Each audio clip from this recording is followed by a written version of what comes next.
आज हम लोग एक्सेल के अंदर एज कैलकुलेशन शीट कंप्लीट करेंगे। इस तरह की शीटें वहाँ पे बनती हैं, उन अदारों के अंदर बनती है जहाँ पे एज कैलकुलेट करनी हो। तो ये नहीं मैटर करता एज कैलकुलेशन शीट कहीं पे यूज़ होगी या नहीं होगी, लेकिन ये वाले फार्मूले जो इस शीट के अंदर हम लोग अप्लाई करेंगे इनको आप लोग कहीं पे भी यूज़ कर सकते हो। बेसिकली वो फार्मूले आप लोगों को आने चाहिए। तो सबसे पहले ये हमारे पास एक शीट बनी हुई है। अब इसमें आप लोगों ने एक तो नाम खुद से एंटर करने होते हैं, उसके बाद डेट ऑफ बर्थ आप लोगों ने खुद से एंटर करनी होती है। करंट डेट जो आज की डेट है वो आप लोगों ने खुद से एंटर करनी है। तो एक शॉर्ट कमांड है करंट डेट ऐड करने की। एक्सेल शीट के अंदर कभी भी करंट डेट ऐड करनी हो जो कि पीसी की आज की डेट है वो एंटर करनी हो तो उसके लिए शॉर्ट कमांड है control plus semi colon. Keyboard से मैं control plus semi colon press करता हूँ तो आज की डेट यहाँ पे एंटर हो गई है। तो करंट डेट आप लोगों ने खुद से एंटर करनी है। एंटर करने के बाद मैं एक्टिव सेल के राइट साइड पे कॉर्नर पे क्लिक करके ड्रैग करता हूँ। एक जैसी डेट नहीं आ रही, वो ऑटोमेटिकली डेट को चेंज कर रहा है। तो मुझे तो सेम टू सेम एक जैसी डेट चाहिए सारी रो के अंदर। तो मैं इसको वापस अनडू कर देता हूँ। इसको आप लोगों ने जब ऑटोमेटिकली डेट चेंज हो रही हो तो आपने कंट्रोल को प्रेस करके एक्टिव सेल के राइट साइड पे क्लिक करके ड्रैग करेंगे तो ये डेट ऑटोमेटिकली चेंज नहीं होगी बल्कि कॉपी पेस्ट होगी।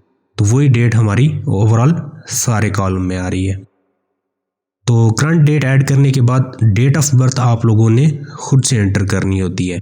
डेट ऑफ बर्थ एंटर करने का तरीका कार क्या है, आप लोगों ने पहले करंट डेट एंटर करने के बाद फिर डेट ऑफ बर्थ एंटर करनी है। करंट डेट और डेट ऑफ बर्थ का फॉर्मेट सेम होना चाहिए। इस शीट के अंदर एक ही किस्म का एरर आ रहा होता है, जब आपकी करंट डेट और डेट ऑफ बर्थ का फॉर्मेट ठीक नहीं होगा तो आंसर ठीक नहीं आएगा।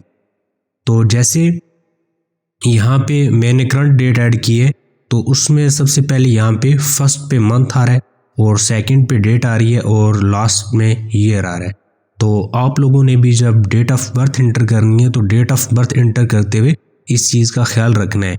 यहाँ पे अगर मंथ फर्स्ट पे आ रहा था तो आपने भी डेट ऑफ बर्थ में मंथ फर्स्ट पे रखना है। उसके बाद सेकंड नंबर पे डेट आ रही है तो डेट आप लोगों ने यहाँ पे भी डेट ऑफ बर्थ के उस कॉलम में डेट जो है सेकंड पे होनी चाहिए। उसके बाद ईयर जो है वो लास्ट में होना चाहिए। तो सपोज करें मुझे यहाँ पे किसी भी बंदे की डेट ऑफ बर्थ एंटर करनी है तो इस फॉर्मेट को सामने रखते हुए जो आपके पीसी का करंट फॉर्मेट है, जो आपने शॉर्ट कमांड की मदद से करंट डेट ऐड की है उसके मुताबिक ही आप लोगों ने चलना है। यहाँ पे डेट ऑफ बर्थ वैसे ही एंटर करनी है। तो यहाँ पे फर्स्ट पे मंथ आ रहा है तो मैं यहाँ पे एंटर करूँगा। सपोज करें एक बंदे की जो डेट ऑफ बर्थ है वो है 3/03 आपने यहाँ पे लिखना है। मैं सबसे पहले मार्च लिख रहा हूँ, मंथ लिख रहा हूँ तो 03 यहाँ पे लिखता हूँ। मंथ मैंने फर्स्ट पे लिखा और मंथ लिखने के बाद इसी तरह स्लैश के साथ आपने इसको सेपरेट करना है। जो करंट फॉर्मेट में जो फॉर्मेट चल रहा हो, स्लैश है, डैश है, जो भी है आपने उसी के साथ सेपरेट करना है। ये नहीं इधर स्लैश के साथ सेपरेट किया हुआ इधर आपने डैश चूज़ किया हुआ हो। तो फॉर्मेट दोनों का सेम होना चाहिए। तो मैं भी यहाँ पे स्लैश डालता हूँ। उसके बाद आप लोगों ने उस बंदे की डेट ऐड करनी है तो यहाँ पे मैं सपोज करें 20 ऐड करता हूँ। उसके बाद इसी तरह स्लैश। अगर सिंगल फिगर में वैल्यू आती है जैसे 20 की बजाय यहाँ पे 9 आ जाता है या 8 आ जाता है तो आपने स्टार्टिंग में 08 लिखना है। अगर डबल फिगर में वैल्यू आती है जैसे 20 है तो वो आप लोग डायरेक्ट ही यहाँ पे एंटर करोगे। उसके बाद लास्ट में आप लोगों ने ईयर ऐड करना है तो यहाँ पे सपोज करें मैं ऐड करता हूँ 2000 और उसके बाद एंटर प्रेस करता हूँ तो ये हमारे पास डेट ऑफ बर्थ आ गई। इसी तरह करंट डेट भी आ गई। अब आपने सबसे पहले डेज काउंट करने, तो डेज के लिए आप लोग यहाँ पे फार्मूला लगाओगे। वो क्या है, यहाँ पे सबसे पहले is equal to current date का सेल एड्रेस। करंट डेट में आप लोगों ने माइनस करना है डेट ऑफ बर्थ को। करंट डेट में से डेट ऑफ बर्थ को मैं माइनस करता हूँ तो यहाँ पे हमारे पास आंसर आ जाता है। उस बंदी की एज हमारे पास डेज में आ जाती है। तो आपके पास हो सकता है यहाँ पे दो किस्म के एरर आए। वो क्या हो सकते हैं, नंबर 1 पे यहाँ पे एक एरर आता है वैल्यू एरर। वैल्यू एरर क्यों आता है, जब आपका करंट डेट और डेट ऑफ बर्थ का फॉर्मेट सेम नहीं होगा तो यहाँ पे वैल्यू एरर आएगा।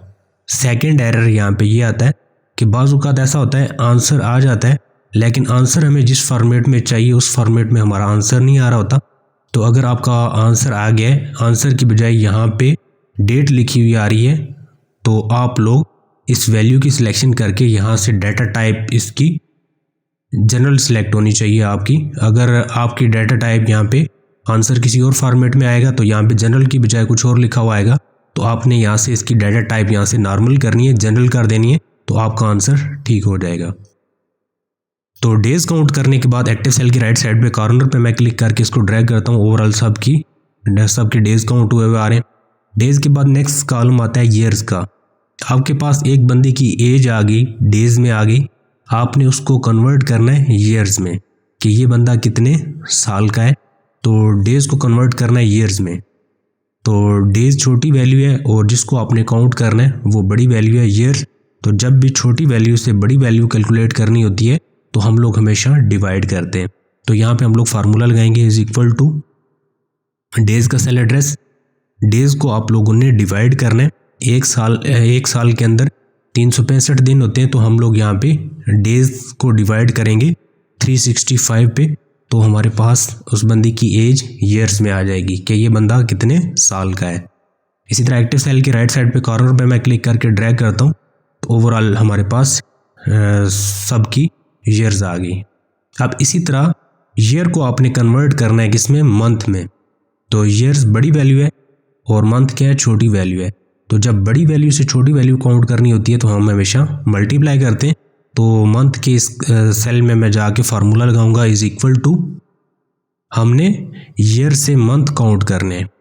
तो एक साल के अंदर 12 महीने होते हैं, तो हम लोग यहाँ पे फार्मूला लगाएंगे इज इक्वल टू ईयर का सेल एड्रेस।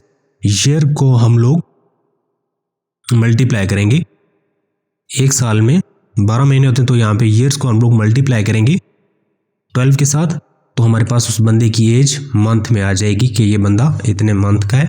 एक्टिव सेल के राइट साइड पे कॉर्नर पे मैं क्लिक करके ड्रैग करता हूँ, तो ओवरऑल सब की एज मंथ में आ गई। अब इसी तरह मंथ से आप लोगों ने वीक काउंट करने हैं। तो मंथ बड़ी वैल्यू है और वीक छोटी वैल्यू है। इस मरतबा भी हम लोग मल्टीप्लाई करेंगे, लेकिन मल्टीप्लाई हम लोग कैसे करेंगे, यहाँ पे हम लोग फार्मूला लगाएंगे इज इक्वल टू, एक मंथ के अंदर 4 वीक होते हैं, तो हम लोग यहाँ पे फार्मूला लगाएंगे इज इक्वल टू मंथ का सेल एड्रेस। मंथ को हम लोग मल्टीप्लाई करेंगे 4 के साथ, तो उस बंदे की एज हमारे पास वीक में आ जाएगी कि ये बंदा इतने वीक का है। एक्टिव सेल की राइट साइड पे कॉर्नर पे क्लिक करके ड्रैग करता हूँ, तो ओवरऑल सब की एज वीक में आ गई। इसी तरह वीक से हम लोगों ने आवर्स काउंट करने, तो वीक और आवर्स के दरमियान डेज का गैप आ रहा है, तो वीक से डायरेक्ट हम लोग आवर्स काउंट नहीं कर सकते। जब तक हमें डेज का पता नहीं चलेगा तो हम लोग यहाँ पे आवर्स काउंट नहीं कर सकते। तो आवर्स को काउंट करने के लिए हम लोग क्या करेंगे, सबसे पहले डेज को काउंट करना पड़ेगा। तो हमें डेज दोबारा से काउंट करने की ज़रूरत नहीं, हम लोग ऑलरेडी यहाँ पे डेज काउंट कर चुके हैं। तो यहाँ पे मैं फार्मूला लगाऊंगा इज इक्वल टू डेज का सेल एड्रेस।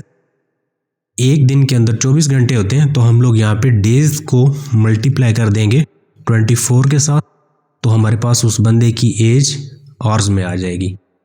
एक्टिव सेल के राइट साइड पे कॉर्नर पे मैं क्लिक करके ड्रैग करता हूँ, तो ओवरऑल हमारे पास उस बंदे की ओवरऑल सब की एज आवर्स में आ गई। इसी तरह आवर्स से हम लोगों ने मिनट काउंट करने, तो उसके लिए हम लोग फार्मूला लगाएंगे इज इक्वल टू आवर्स का सेल एड्रेस। आवर्स को मैं मल्टीप्लाई कर देता हूँ, एक घंटे के अंदर 60 मिनट होते हैं, तो मल्टीप्लाई बाय मैं 60 करता हूँ, तो उस बंदे की एज हमारे पास मिनट में आ रही है। एक्टिव सेल की राइट साइड पे कॉर्नर पे मैं क्लिक करके ड्रैग करता हूँ, ओवरऑल सब की एज हमारे पास मिनट्स में आ गई। इसी तरह हम लोगों ने सेकंड काउंट करने हैं, तो सेकंड के लिए हम लोग फार्मूला लगाएंगे इज इक्वल टू मिनट का सेल एड्रेस मल्टीप्लाई बाय 60 करता हूँ मैं, तो हमारे पास उस बंदे की एज सेकंड में आ जाएगी। तो इस तरह हम लोग एक बंदे की एज उसके मिनट सेकंड तक काउंट कर सकते हैं।